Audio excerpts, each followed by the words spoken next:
Radio Congo Live 11 Chicago, la suite donc de cet entretien avec Monsieur Roland Matsuaka, je vous rappelle, qui est universitaire et titulaire d'un doctorat en biostatistique, doctorat obtenu à l'université d'Harvard à Boston. Monsieur Matsuaka, nous allons maintenant parler de votre département, le département d'épidémiologie là-bas. Est-ce que vous avez, je vous signale que j'ai fait quelques recherches sur vous et découvert que vous avez collaboré avec d'autres chercheurs américains sur l'étude des rats, notamment sur la maladie d'Alzheimer, le rapport entre cette maladie chez les humains et chez les rats, donc les animaux. Est-ce que vous avez le souvenir d'avoir fait ces recherches, M. Matsuaka? Oui, je faisais partie d'une équipe de collaboration, notamment avec ceux de Massachusetts General Hospital. Et aussi, il y a beaucoup d'autres projets que j'ai menés. Donc, particulièrement pour cette étude, oui, nous avons travaillé en collaboration avec des gens qui voulaient voir le rapport de la maladie d'Alzheimer et voir l'impact que cela peut avoir sur les humains. Mais comme il y a des essais qu'on ne peut pas faire sur des humains pour des questions d'éthique et tout ce que vous en suivez, donc il y a certaines expériences qu'on fait sur les animaux pour pouvoir voir et prédire ce qu'on peut faire sur les humains. À ce jour, quel est l'apport de la biostatistique sur le travail des médecins, par exemple les chirurgiens? Comment le biostatisticien peut aider le médecin à cerner davantage la totalité de l'homme? Oui, si vous allez à l'hôpital, vous allez remarquer que votre médecin saisit presque toutes les données sur un ordinateur. Il va vous soigner, il va vous poser des questions, il va écrire le médicament qu'il vous prescrit, tout ce qu'il va faire, il va l'inscrire sur l'ordinateur.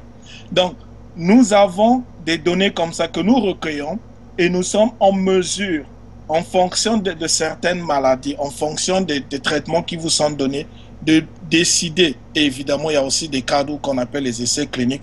Nous sommes en mesure de pouvoir analyser et savoir si un médicament qui est soumis sur le marché est bénéfique pour le malade. Ça, c'est un premier aspect. Si ce médicament qui est mis sur le marché, par exemple un nouveau médicament, s'il est meilleur qu'un autre médicament, ou si encore s'il y a des complications, des effets secondaires et tout. Mais vous savez que, par exemple, comme dans tous les domaines de la vie, on ne peut pas décider de l'efficacité d'un médicament avec un seul malade. Donc, c'est en recueillant les données sur tous les malades qui passent dans les hôpitaux par rapport à une maladie donnée qu'on peut faire une analyse concrète et claire pour dire oui, sur peut-être 5000 patients ou 5000 malades que le médecin a examinés.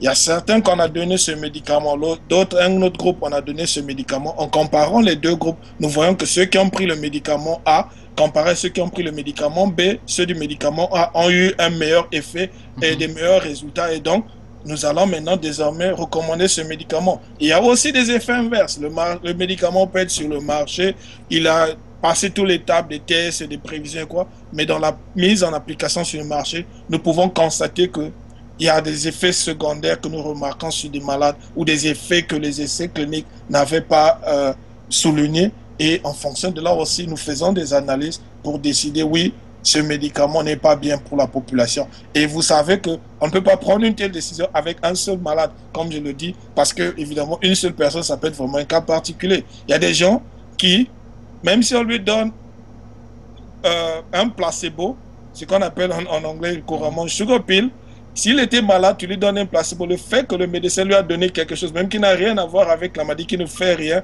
il va guérir tout seul parce qu'il a déjà la pensée qu'il est en train d'être soigné. Et donc, il y a tous ces aspects-là qu'il faut écarter pour pouvoir décider que voilà le médicament si marche efficacement. Donc, le médecin soigne, mais le médecin ne sera plus là pour faire toutes ces analyses de données. Et c'est ce que nous faisons comme biostatisticiens. C'est pourquoi nous travaillons en collaboration avec les médecins et d'autres experts de la santé. Alors, comment, dites-moi si ce n'est un secret, comment ce département est-il organisé? Je ne vous demande pas dans les méandres, dans les secrets de la structure, mais dites-moi, c'est la sommité, non? Ah, va, c'est gros ça, non? Oui, en fait, il y a plusieurs départements et dans les départements, il y a plusieurs programmes. Et même dans certains programmes et par rapport à certains chercheurs, il y a certains qui sont spécialisés dans un certain nombre de maladies et il y a d'autres qui sont spécialisés dans tel type de maladie. Donc, évidemment, vous savez que du point de vue de la santé publique, il y a plusieurs types de maladies. Donc, il y a quand même des répartitions de tâches.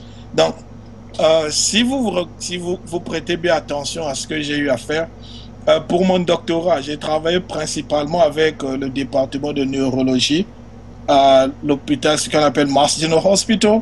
Et pendant que je travaille en collaboration avec les gens de cet hôpital, j'ai aussi eu la possibilité de travailler avec l'hôpital de Brigham and Women's Hospital. Mais maintenant, par exemple, je travaille sur un autre projet qui concerne le département d'épidémiologie. Et mieux encore, il y a un aspect que j'avais oublié.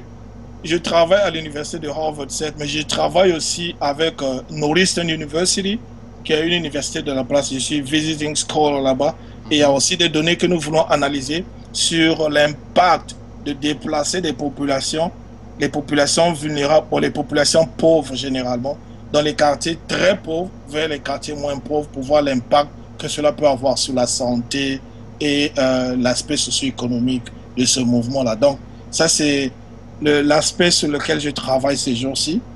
Et donc, je vous mets au courant de mes travaux de ces jours-ci. Donc, ce que nous voulons voir, puisqu'il y a eu des gens, notamment la plupart, c'est des essais cliniques dans 5 grandes villes des États-Unis, où le gouvernement a décidé de déplacer ces gens-là des quartiers très très pauvres, où il y a eu des problèmes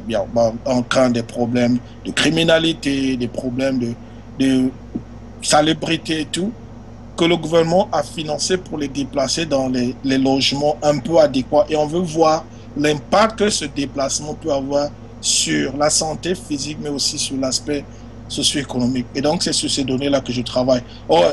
La difficulté avec ce genre d'études, parce que puisque ce sont des gens que l'on déplace, il y a certains qui se sont déplacés, mais qui après ont reparti dans leur résidence d'avant parce qu'ils ne se sentaient pas à l'aise dans leur nouveau lieu de résidence. Bon, pour des raisons que nous connaissons, à ceux qui, déjà, quand tu es établi quelque part, tu as ton réseau de potes, tu as ton réseau d'amis, tu sais, comme on disait au pays, si tu veux l'allumette, tu sais à quelle porte frapper.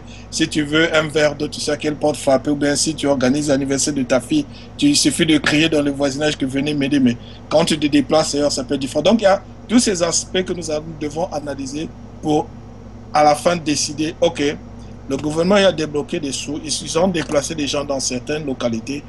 Est-ce que le fait de déplacer a été bénéfique? Et si oui, quels sont les bénéfices que cela a apporté sur le plan de la santé? Donc, vous êtes un homme heureux à ce jour. Oui, heureux, oui, parce que j'aime bien ce que je fais. Ça permet de donner une dimension palpable et concrète aux mathématiques que j'ai fait depuis le lycée. Et voilà encore autant d'exemples. Il y a aussi Lucie, non? Lucie qui est une femme de poigne. J'ai découvert que elle gère une très grande entreprise, non? Lucie. Oui, mon épouse, oui. Vous voulez parler d'elle? Ce que je dirais d'elle, simplement, c'est une personne merveilleuse et qui a su m'accompagner, me soutenir pendant toutes ces années. Parce que, quand je vous ai dit au départ, nous sommes mariés en 2001. En 2001, j'étais encore étudiant. J'étais à l'Université nationale du Bénin, l'Institut de mathématiques et de sciences physiques, en train de faire mon DEA. En réalité, je l'avais rencontré au Burkina Faso. Je dirais grâce à l'Issouba. Donc, elle m'a accompagné pour toutes ces années. Et c'est une personne vraiment très dynamique. Okay. Je ne serais pas ce que je suis sans elle. Et oui, elle fait les affaires. Elle travaille dans le domaine des affaires. Enfin, ces informations sont disponibles sur le net. Pour ceux qui sont curieux et qui veulent voir, il suffit de taper Lucie Matsuaka, ils verront.